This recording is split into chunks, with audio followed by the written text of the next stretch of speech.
Thank you for watching or listening to this free podcast of the Young Turks. We want to make sure that you get some portion of the show every day, but if you want the full show, which is actually 5 segments, come become a member and support independent media as well. tytnetwork.com/join. Meanwhile, enjoy the free podcast. All right, welcome to the Young Turks. Big show as always for you guys. A little bit later in the program, I've got numbers on how many elections our revolution won this week. Someone called Politico.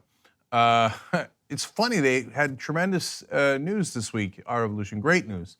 Somehow they couldn't find a way to cover it. So don't worry, we got it here for you guys.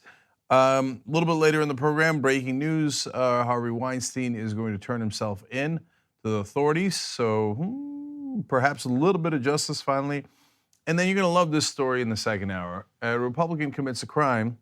Her excuse to the cops is, I don't want to say record-breaking because there's been a lot of terrible, terrible Republican excuses, but it's right up there in the pantheon. You will greatly enjoy it, okay? So, but first we start with current events relating to our president and world events that might be disastrous. All right, let's go over here. It turns out that Donald Trump might not be getting the Nobel Peace Prize after all. Say it with me. Of course! So a bunch of Republicans, 18 of them, had petitioned that Donald Trump should get one based on the peace deal that he was going to make with North Korea. Well, hadn't happened yet, as Bush used to say, so I would have held back on that one. Now, if he had done that deal, and I've said this from day one, then I think it would have been amazing, fantastic. I would have been completely in favor of it. And I even think that his bluster might have helped to get the North Koreans to the table. I've also said that throughout. But it turns out we're not even going to have the talks. At the very end of the story, there's a great little thing about how the Republicans had already started to do basically their end zone dance and celebrate. It turns out, yeah, you might want to put that celebration back. Anyway, here's Donald Trump announcing the end of the potential summit that was to never be. Based on the recent statement of North Korea, I have decided to terminate the planned summit in Singapore on June 12th.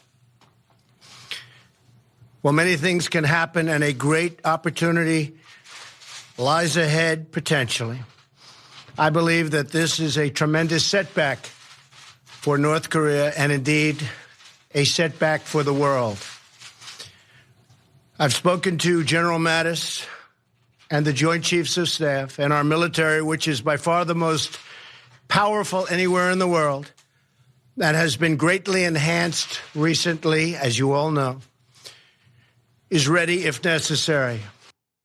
So I'm going to tell you how Donald Trump got played on this. And it's one of the guys standing behind him that totally clowned him and actually did ruin any chance of a Trump victory on this issue.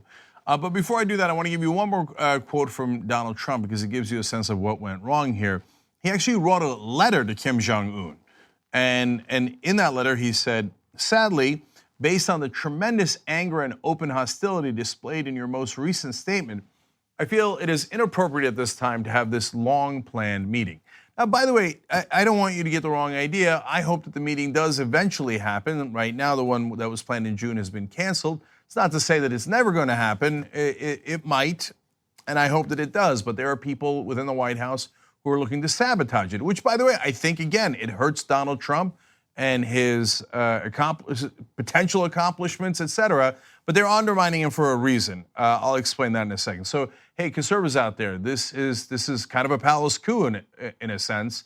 The one that you've been looking for, they're in the house. So, first, the South Korean reaction. Now, the South Koreans have been trying to put this together the whole time. They reached out to the North Koreans and shared the Olympics a little bit in a way they didn't have to, but it was a great gesture. They were still hopeful that this meeting was going to happen despite some tough talk back and forth earlier.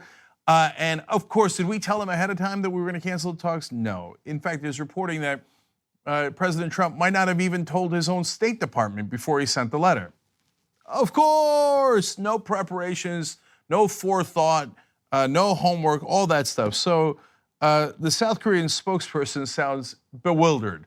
They said, "We're attempting to make sense of what precisely President Trump means." Well, you and us both, brother. Okay, the whole world's trying to figure out what in the world Donald Trump means exactly. And in this case, he's miffed. Now, why is he miffed? It's because of the insults that the North Koreans did to two people, John Bolton and Mike Pence. Now, why did they do those insults? And why do I think those two people are actually trying to undermine Trump? So first, let me show you what John Bolton said over the weekend on television. I think we're looking at the Libya model of 2003, 2004. We're also looking at what North Korea itself has committed to previously. And most importantly, I think going back over a quarter of a century to the 1992 Joint North-South Denuclearization Agreement, where North Korea committed to give up nuclear weapons and committed to give up uranium enrichment and plutonium reprocessing. So that was the first red flag. Why on God's green earth would you mention the Libyan model? He's saying we want North Korea to do what Libya did, which is give up their weapons. Well, what happened to Libya afterwards? We attacked them and killed their leader. You would only mention that if you wanted to not only antagonize North Korea, but to remind them that we are actually not going to meet our end of the bargain. That's undermining Trump. That's sending a message. And if you don't know, I've talked about this on the show before, well before John Bolton ever said that. The thing that North Korea is most concerned about is basically what they're now calling the Libyan model. What happened to Gaddafi? Gaddafi makes a deal and then gets killed by us. And Bolton knows that Trump's stupid. He doesn't know anything, right? Never heard of it. When trying to explain the Libyan model a couple of days ago, it made a total mess of it. He has no idea what he's talking about. But Bolton does know what happened to the Libyans. Basically, he's telling the North Koreans, here I am, the national security advisor to the president. If you do the deal, later we'll kill you. Wow! And he knows that Trump is too stupid to understand that. He knows the North Koreans will understand that. They'll fire back at Bolton, and hopefully that'll scuttle the deal. It wasn't enough until Pence stepped in. But so what did the North Koreans do when they heard Bolton say that? Of course, predictably, they said that it was, quote, awfully sinister.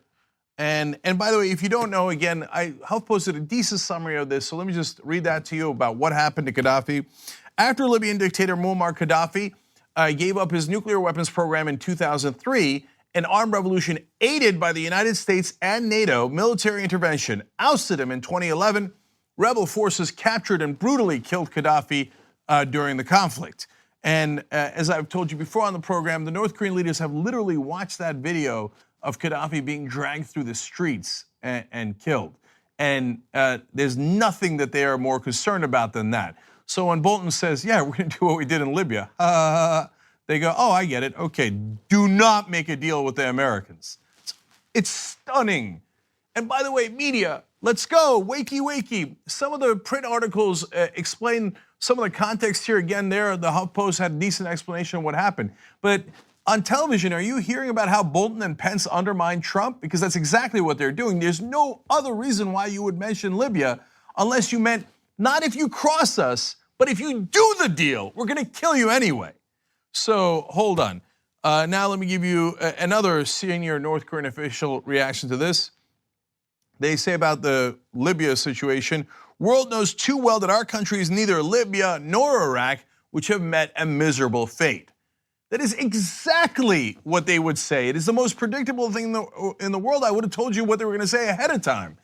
And John Bolton knows that because he's trying to end these peace talks. Why? Because they're peace talks. And there might not be a bigger hawk in the country than John Bolton. I think he out-hawks all the other neoconservatives, John McCain, Lindsey Graham, maybe even Dick Cheney himself. So he's like, peace, I don't want peace, I want war. So let me scuttle it in a way that my moron president can't even tell. So apparently not enough, because that didn't kill the talks. So then Mike Pence went out this week and said, let me try to finish it. So here's what he said. It would be a great mistake for Kim Jong Un to think he could play Donald Trump. You know, there was some talk about the Libyan model last week. And, you know, as the president made clear, you know, this will only end like the Libyan model ended if Kim Jong Un doesn't make a deal. Some people saw that as a threat. Well, I think it's more of a fact. We need to talk about a relatively new show called the Republic, or UNFTR. As a Young Turks fan, you already know that the government, the media, and corporations are constantly peddling lies that serve the interests of the rich and powerful. But now there's a podcast dedicated to unraveling those lies, debunking the conventional wisdom. In each episode of the Republic, or UNFTR, the host delves into a different historical episode or topic that's generally misunderstood or purposely obfuscated by the so-called powers that be, featuring in-depth research, razor-sharp commentary, and just the right amount of vulgarity. The UNFTR podcast takes a sledgehammer to what you thought you knew about some of the nation's most sacred historical cows. But don't just take my word for it. The New York Times described UNFTR as consistently compelling and educational, aiming to challenge conventional wisdom and upend the historical narratives that were taught in school. For as the great philosopher Yoda once put it, you must unlearn what you have learned. And that's true whether you're in Jedi training or you're uprooting and exposing all the propaganda and disinformation you've been fed over the course of your lifetime. So search for UNFTR in your podcast app today and get ready to get informed, angered, and entertained all at the same time.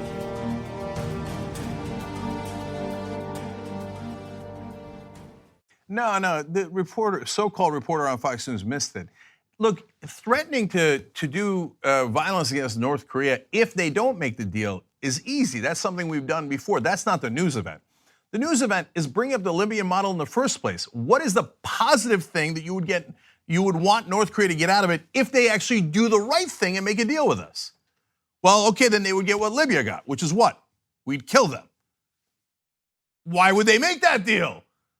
Of course, on Fox News, they're not going to ask that. So, but you get a sense, Mike Pence brings up the Libyan model on his own. So he's working with John Bolton. He's working with the neoconservatives. By the way, the people who voted for Donald Trump, you liked it when he said the Iraq war was a bad idea. You liked it when he said that we did too much intervention, right? Well, that Trump's instinct in this case is still the same. But his own administration is undermining him. And they know that if the North Koreans then insult Pence, which you know they're going to, that's going to bother Trump. He says, oh, that's not respectful. It's not the right thing to do. I like Mikey. Why'd they say that about Mikey, right? And of course, that's exactly what happened. So North Korean Vice Minister of Foreign Affairs comes out and says, as a person involved in U.S. affairs, I cannot suppress my surprise at such ignorant and stupid remarks gushing out from the mouth of the U.S. Vice President. Okay, that'll do it. But you know North Koreans, they're not done yet. So went on to call Pence, quote, a political dummy. So now we're back to basics. Now North Korea, after we canceled the talks, and it goes back and forth, both sides threatening all throughout as soon as the Libyan model was introduced into the conversation by the neoconservatives in the Trump administration. So North Korea's senior envoy for U.S. affairs says, we're going to make the U.S. taste an appalling tragedy it has neither experienced nor even imagined. Great, we're back to more war. Bolton wins, Mike Pence wins. And by the way, if you're a Donald Trump supporter, you lose. If you're a progressive, you lose. Yes, this is one issue where we agree, actually. If you're a reasonable human being who favors peace instead of carnage, that in the case of the Korean Peninsula might cost literally, and it's not anywhere near a hyperbole, it might cost millions of lives. Just in conventional weapons, the North Koreans have so many, and they could launch it on South Korea and kill millions fairly quickly, let alone what we would do to North Korea. So the Hawks must be thrilled. The rest of us are in bad shape because I wanted this to work out for Trump because it would have worked out for America and the world. So finally, I mentioned to you earlier that they were doing a little bit premature celebration, the Republicans were, about how this deal was, they hadn't even had the summit, but they were treating it like the deal was already done, right? Nobel Peace Prize talk, et cetera. There was one other thing that they did. Wall Street Journal explains, in a sign of raised expectations for the summit, the White House Communications Agency earlier this week unveiled a commemorative coin to mark the coming summit between Mr. Trump and Mr. Kim. Oops. We can call that coin the Leon Let coin. You didn't think that maybe this volatile situation might not end well and they might not even have the summit? And so you thought, wow, we got this. He's got the art of the deal. Let's already print the coins celebrating the summit and how wonderful it was. Morons and monsters. That's what the Trump administration is filled with. Okay. Now, speaking of which, let's go to Trump's monstrous actions. Okay. So recently, Donald Trump referred to undocumented immigrants as animals. That was in response to a question about MS-13. Now, in his answer, he didn't clarify MS-13, and he talked about how they were turning away a lot of people at the border. It seemed like it was a more general response than that specific question about MS-13. But look, I know that the Republicans are snowflakes, and so they get their feelings hurt, and they're like, no, you misinterpreted. Oh, okay, all right, it doesn't matter, because Trump's going to clarify. So he's going to say a number of things here, and then I'm going to give you the facts, the realities about MS-13. They are a terrible gang, and they do commit atrocities, which Trump is going to share with you in a second. But I'll give you the real numbers as to the scope of the problem. So first, let's hear out Trump today. They exploited the loopholes in our laws to enter the country as unaccompanied alien minors. They look so innocent. They're not innocent. So now, let's be clear. He's talking about minors. He just said it. So he's talking about kids, immigrant kids. They look innocent, but they're not. Why? We have to dehumanize them. And the people that we have the most sympathy towards are kids. They look so cute. We're hardwired to actually not do violence against one another. Of course, we've had terrible violence throughout human history, and that is also part of our wiring. But overall, and there's great studies on this, our instinct is to not do it. In fact, in World War I, an enormous percentage of people would not fire on the other side, right? But when it comes to kids, we're particularly against doing violence, which is great. That's great. But fascists don't like that. They want you to hate another group. They got to demagogue them. The problem is that other group has kids just like we have kids. But that's why Trump, like all good fascists, has to come out and go, they're not innocent. They're not kids. They're monsters. It's okay. Let's crush the kids too. So now he's going to connect them to MS-13. Watch. I noticed recently where Democrats, Nancy Pelosi, as an example, are trying to defend MS-13 gang members. I called them animals the other day, and I was met with rebuke. They said, they're people. They're not people. These are animals. And we have to be very, very tough. So there he is in Long Island, where MS-13 has done terrible violence, and he's going to tell you about that. I'm going to tell you about that. Let's clarify a couple of things. First off, Nancy Pelosi is not defending MS-13. Nancy Pelosi has 1,000 problems. That ain't one of them. And no one in the country is defending MS-13. That's a total lie. He says that because he's like, oh, yeah, well, you know, they're saying that I said that MS-13 is animal. No, they're saying that you called undocumented immigrants animals. That's what they're criticizing, not your comments about MS-13. So total lie. Okay, but much more importantly, he's doing the old Dick Cheney trick. How did they get us into the Iraq War? Well, 70% of Americans thought at the time that we started the Iraq War that Saddam Hussein had personally attacked us on 9/11. He hadn't. Saddam didn't do it. It was al-Qaeda that did it, and al-Qaeda and Saddam Hussein were enemies. Now, they couldn't say that with a straight face, so what would Cheney and Bush always do? They would come out and say, 9/11 Saddam Hussein, 9/11 Saddam Hussein. I didn't say Saddam Hussein did 9/11, although Cheney sometimes would say that. But Bush was careful not to say it, but he would put them in the same sentence over and over and over again, as usual, like in this case, largely unchallenged by the media. So it left people with the impression that, oh, this Saddam Hussein must have done 9/11. Dick Cheney famously once said on Meet the Press that our attackers on 9/11 came from the same region of the world as Iraq. What the hell does that mean? They came, 15 out of 19 of them were from Saudi Arabia, which is a great ally of Dick Cheney. but he wanted you to attack Iraq. So this is an old demagoguing trick, and he's doing it here. He's going, kids, MS-13, kids, MS-13. The kids are not innocent. These unaccompanied minors are not innocent, MS-13, okay? Now, he's not done yet, so in order to drive the demagoguing home, what you want to do is you want to tell these monstrous stories. They're not people, they're monsters. Now, the stories he's going to tell, with the exception of one of them, are true. Then I'll give you the context. Let's watch. They killed a cop for the sake of making a statement. They wanted to make a statement. So they killed a cop, a policeman. MS-13 gang members were charged with killing and hacking up a teenager. 4 other young men were brutally murdered recently by MS-13 in Suffolk. MS-13 gang members are accused of stabbing a man 100 times, decapitating him, and ripping out his heart. The MS-13 members beat a sex-trafficked 15-year-old girl with a bat 28 times, totally disfiguring a beautiful young woman. 2 MS-13 gang members were charged after kidnapping, drugging, and raping a 14-year-old girl. They then murdered her and somebody else.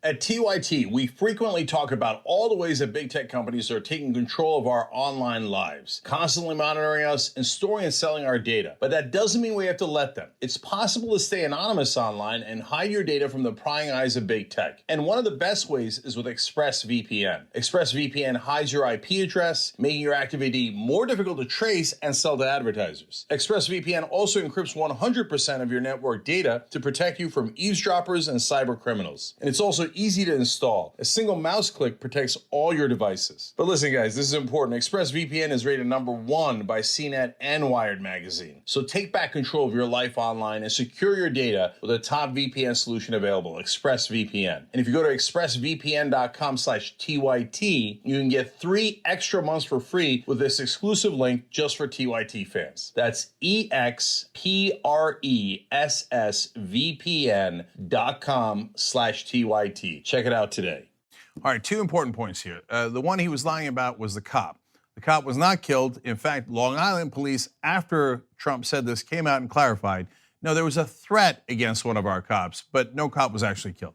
Now, does the president or anyone on his team ever do homework? No. Do they mind lying? Not at all. They're like, who cares? Just say he killed a cop and move on. Now, do they have to lie? No. MS-13 does terrible things. The other things that he read are true.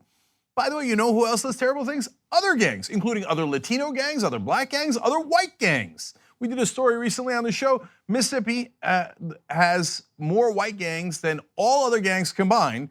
They've never used the gang law against any white gang member in Mississippi. They only use it against black gang members. Okay, so it's selective enforcement in that case. In this case, it's selective propaganda.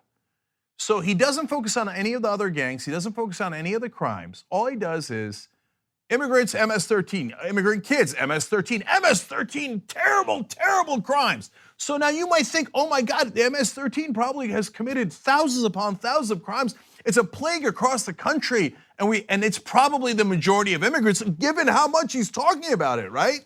So let's actually look at the numbers. So as a professor at Fordham Law School, John Pfaff explains, MS-13 is responsible for 207 murders since 2012. Now, that's a lot, guys. That's 207 murders from just one gang in 6 years. So don't underestimate that. They're a terrible gang. Okay, now let's give you context. Between 2012 and 2016, there were over 76,000 murders in the US. So what's the percentage then? That means MS-13 is responsible for less than 0.3% of all US murders during that time. But even 0.3% is pretty high for one gang. But having said that, the way that Trump says it sounds like it's 99.7% instead of the 0.3%. It doesn't seem like a small percentage of the crime. It seems like a huge percentage of the crime, the way that he constantly talks about it and drills it home. But to me, what's even more important is, what is the percentage of the kids that are coming in, the unaccompanied minors, that are coming in that are MS-13, because he seemed to paint it there like, well, I mean, a lot of them are MS-13. I mean, they look like they're innocent, these kids, but they're not. They're MS-13. So are they MS-13? Let's find out.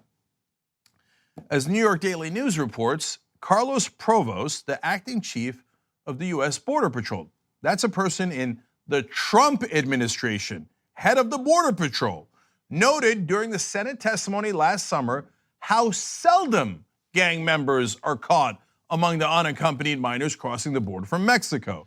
So it's not a common occurrence, it's a very rare occurrence. But if you're wondering, hey, Cenk, what are the actual numbers? Hold, because I have them. So I'm glad you asked. Of the 250,000 children apprehended between 2011 and the summer of 2017, 159 had or were suspected of having gang affiliations. That seems like a pretty small percentage. But look, I'll break it down further for you, okay? 159, okay. Of those, only 56 were suspected of affiliation or confirmed to be members of MS-13, Provost said. Again, Provost is the chief of the U.S. Border Patrol under Trump. So even his own administration admits there's only 56 MS-13 minors that came into the country out of 250,000 kids that came in. So what is that percentage?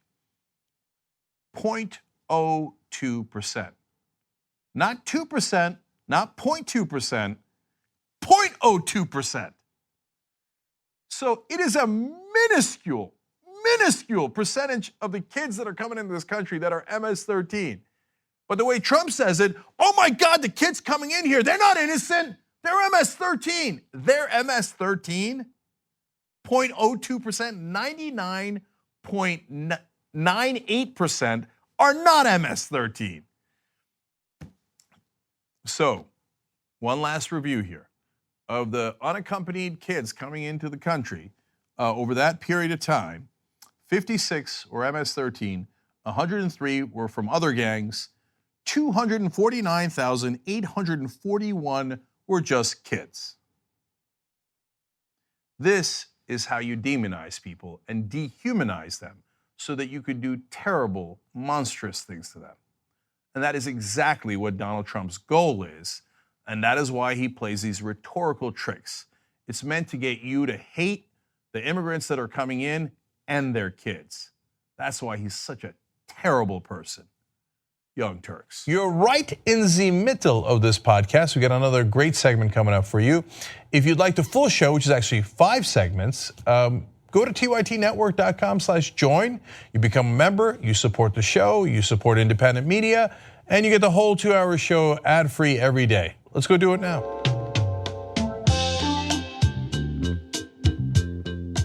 All right, back on the Young Turks. I just saw that a hotline so-called reporter attacked Amar Kampanijjar again. So I'll save it for Rebel headquarters. But he's pretending to be a reporter, and he's like, this is the problem with, there's a huge problem in the Democratic Party, progressives winning. And the Democratic Party was supporting a guy who's now in 5th place. So where's the problem? Apparently the guy the Democratic Party was supporting is a miserable failure, right? So no, Democratic Party must be right. This guy's pretending to be a reporter. I know, there's a lot of them running around. Yeah, I know. Yeah. And then he actually said, he did the smear. He said, oh, and his father was a terrorist his grandfather was a terrorist. His grandfather died 16 years before he was born. He just says it. What a hatchet smear job. What a piece of crap reporter this guy is. Anyway, I'll rip into him on Rebel headquarters, so you don't want to miss that. All right. A state lawmaker in New Mexico got arrested for driving under the influence, and apparently her pleas to the cops as she was getting investigated for being under the influence had a lot to do with how she has fought to protect the rights of police. Take a look.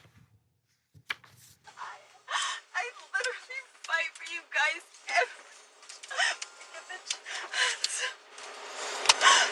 Well, that doesn't make it okay to drink and drive. I'm not drinking okay. I fight for you guys every time I get the chance. So many people tell me that you guys treat people like and I didn't believe it. I'm not treating you poorly at all. You guys treat people of color like I always stand up for you guys.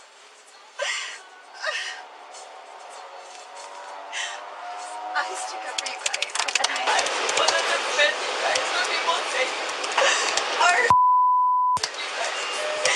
That you guys treat people of color like I defend you all. I say that there's no way you guys have a reason for treating people the way that you do.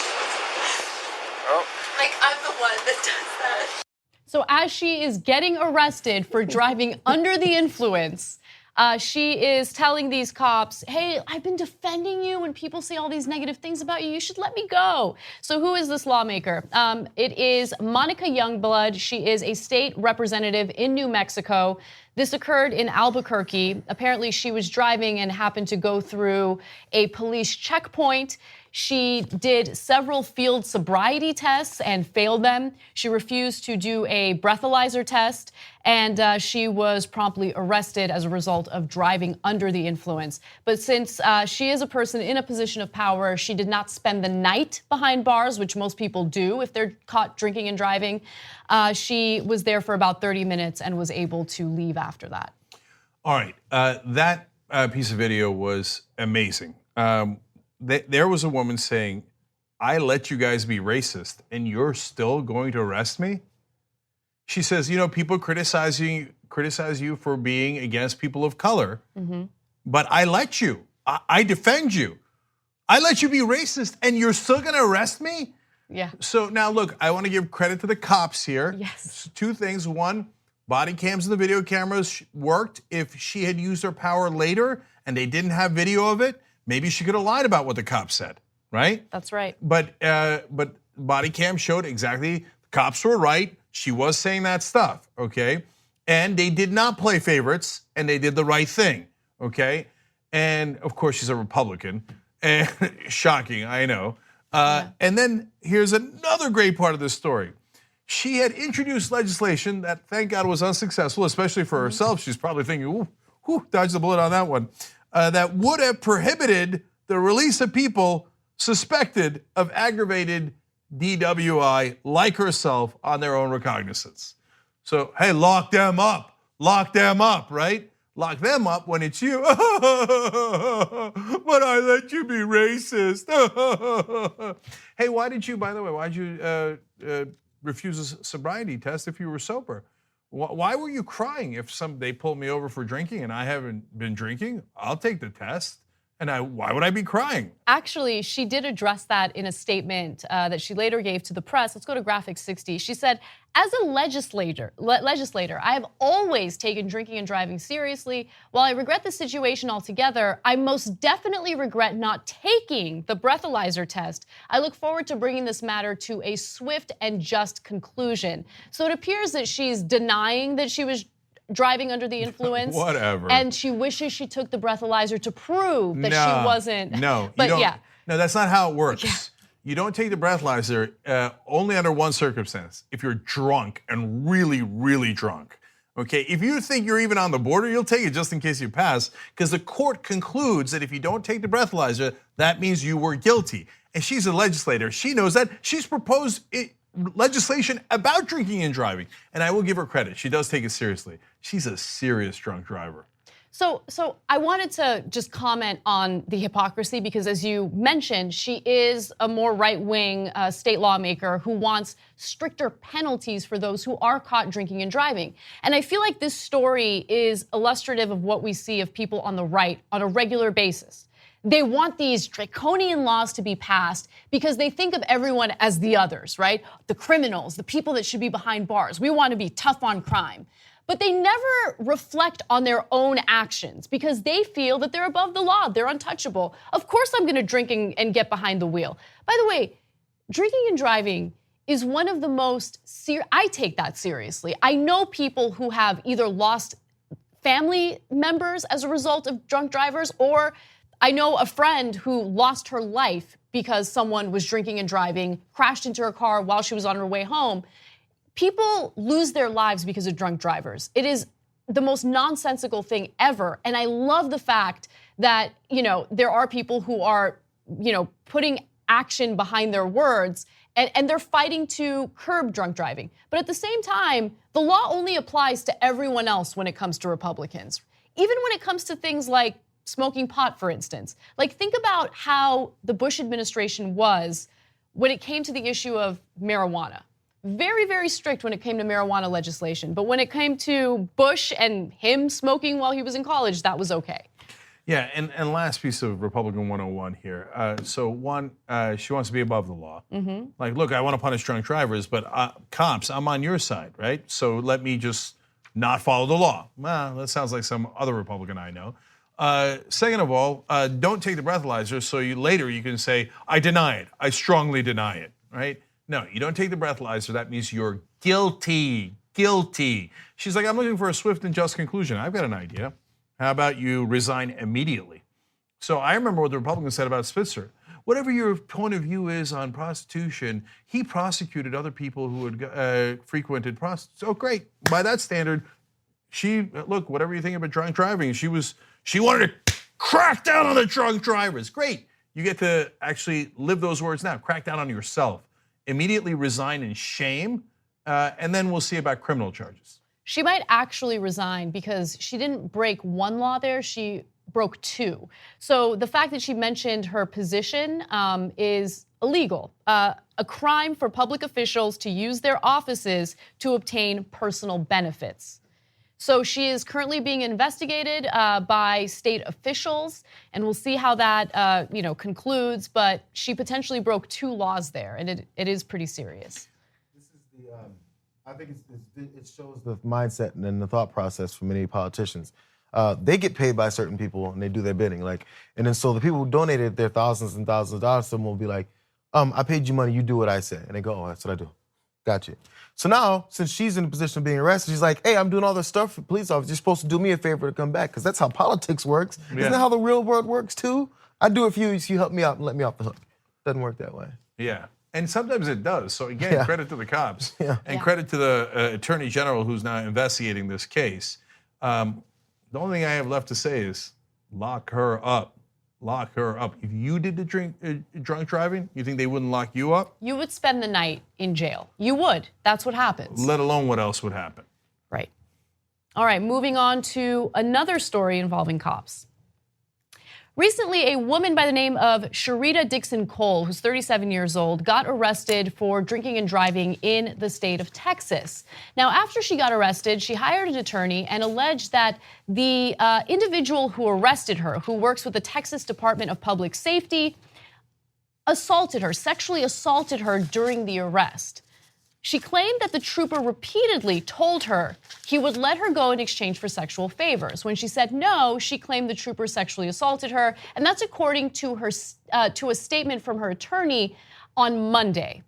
Well, now we have some evidence of what really happened. Luckily, there was body camera footage that showed the entirety of the arrest, and the cops decided to release 2 hours of that footage, unedited, to show us what really happened. And it turns out that she lied. Now, we're not going to show you the 2-hour footage, but we're going to show you a snippet of it. Take a look. How much alcohol have you consumed this evening? One, true. Just one? What was it? Vodka, pineapple. Okay. Thank you. I also see there's a couple of containers of alcohol in the back seat. It looks like wine and yes, I'm bringing that from groceries from my house to his house.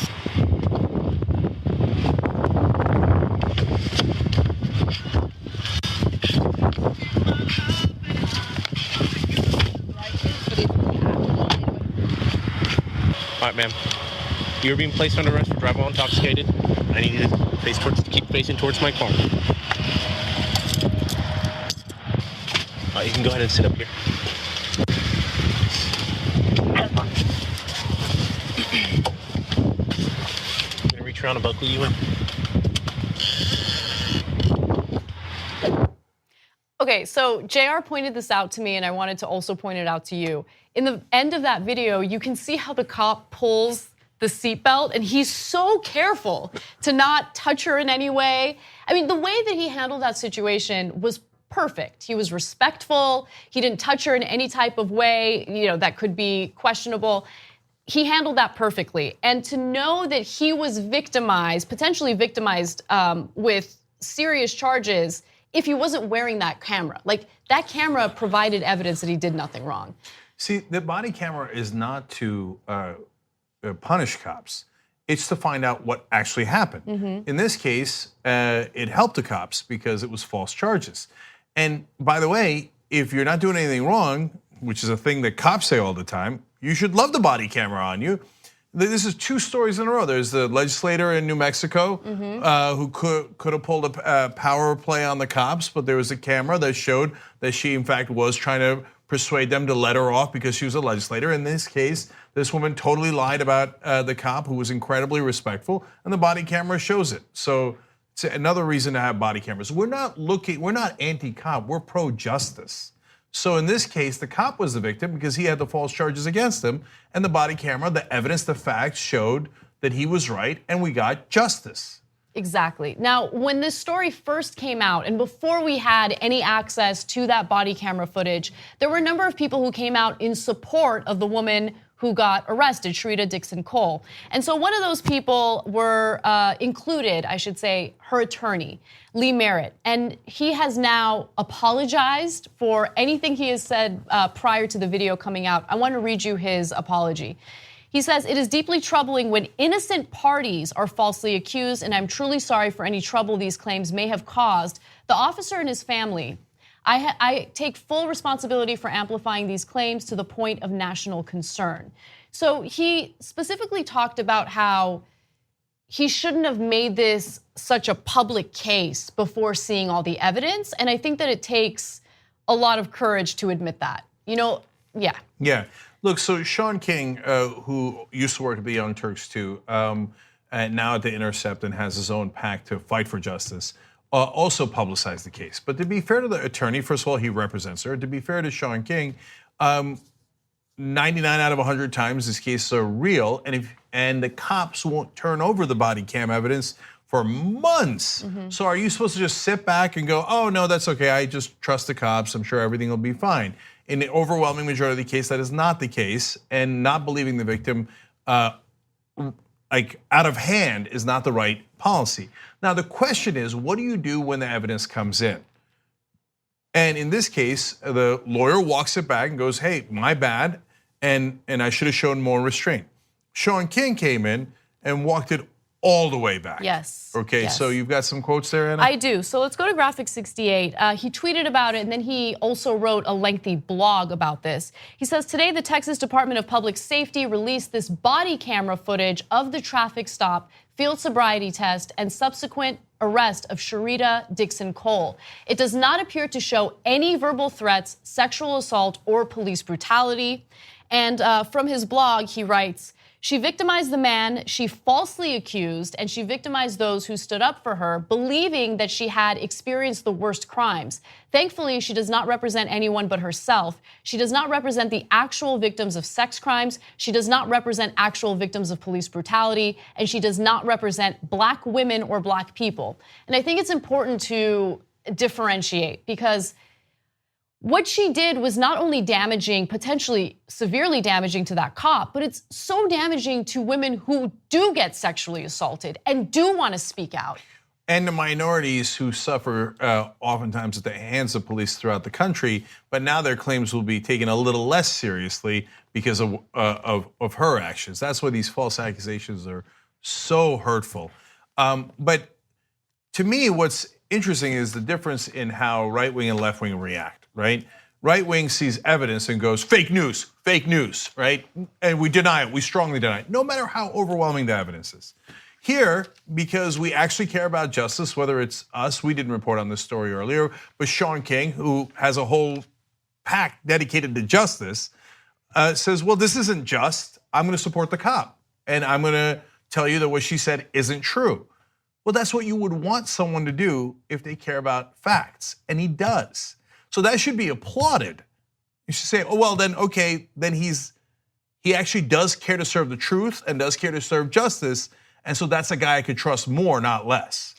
That it should work out that way. But I feel like right now, any admission of any mistake at any point. Exactly. That's it. You're done. By the way, when you admit that you were wrong, you get punished. At least that's what it seems like. If you were wrong and you remain defiant, it feels like people reward you for that. They and do, it should because be the opposite. They call it because they call it 50-50. And the media goes, oh, I'm going to do balance here, right? But you know what that does is that gives a giant advantage to lies. Because if the truth is not on an even playing field and the lies are given just as much credit as the truth, well, then you're not doing journalism. And two, it gives an incentive to lie because they know, hey, people like Sean King, they admit it when they're wrong. Ha ha, that's a mistake. We never admit it when we're wrong, right? But for all of you out there who are not partisans and you don't care about the Republican or Democratic Party, see how people react to their mistakes and whether they actually care, whether they care about facts, reason, logic, reality, and then make up your mind about them. We gotta take a break. We'll be right back. Thanks for watching or listening to this free version of the Young Turks podcast. You know that the full show is at tytnetwork.com/join. If you become a member, you get the full show ad-free. We love you for watching or listening either way. There's going to be a new free podcast tomorrow. You can keep on doing that. But if you want to get the full show ad-free, tytnetwork.com/join.